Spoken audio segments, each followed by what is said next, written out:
याद करने के लिए छोटी सी कहानी जो जग प्रसिद्ध है। ज्ञानचंद भाई दर्शन करने गए, पेट में वेदना हुई, मोहन डॉक्टर के पास गए। उन्होंने कहा आयुष्य कम है, ईश्वर का नाम लो, गोत्रदेव की पूजा करो, सारे अंतराय दूर हो जाएंगे। तो जैसे ये कहानी को याद करोगे तो एक के बाद एक कौन सा कर्म है पता चल जाएगा। ज्ञानावर्णीय, दर्शनावर्णीय, वेदनीय, मोहनीय, आयुष्य, नाम, गोत्र, अंतराय।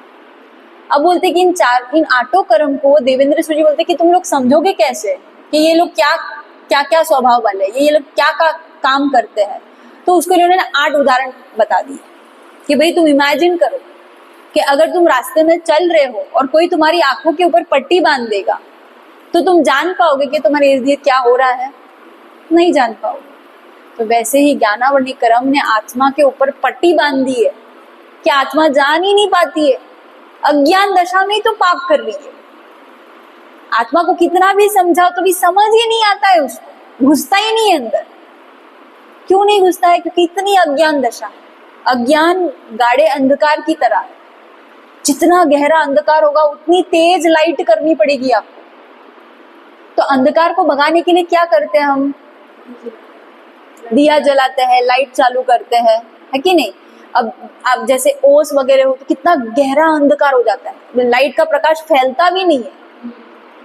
तो जितना अज्ञान गाढ़ा है आपको उतना उसको ज्ञान देना पड़ेगा, उतनी आपको ज्ञान की साधना करनी पड़ेगी, समझने की साधना करनी पड़ेगी। या ज्ञान की साधना मतलब समझना, किताबें पढ़ के डिग्री हासिल करना ज्ञान नहीं है। यहाँ पर आप अपने जीवन में कितना समझ रहे हो उसको बोल रहे ज्ञान।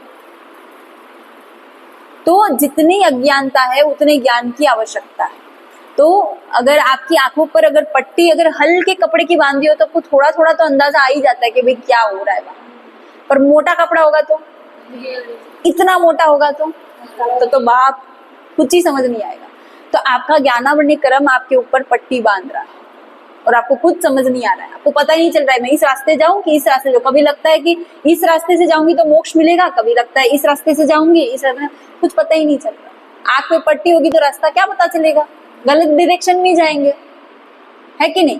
तो ज्ञानावर्णी क्या कर रहा है? आपके आत्मा को पट्टी बांध के अज्ञान दशा में रख रहा है।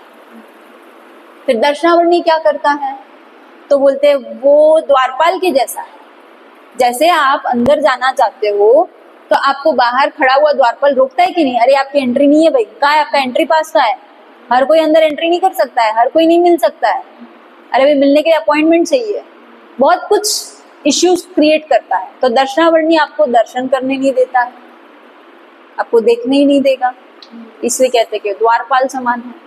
ठीक है। वेदनीय कर्म कैसा है? ये क्या करता है आत्मा के साथ? तो बोले ये तो शहद में लिपटी हुई तलवार जैसा है। अरे शहद तो बड़ा मीठा लगता है और उसको खाने दौड़ते हैं तब क्या होगा? जीभ पे छिल जाता है।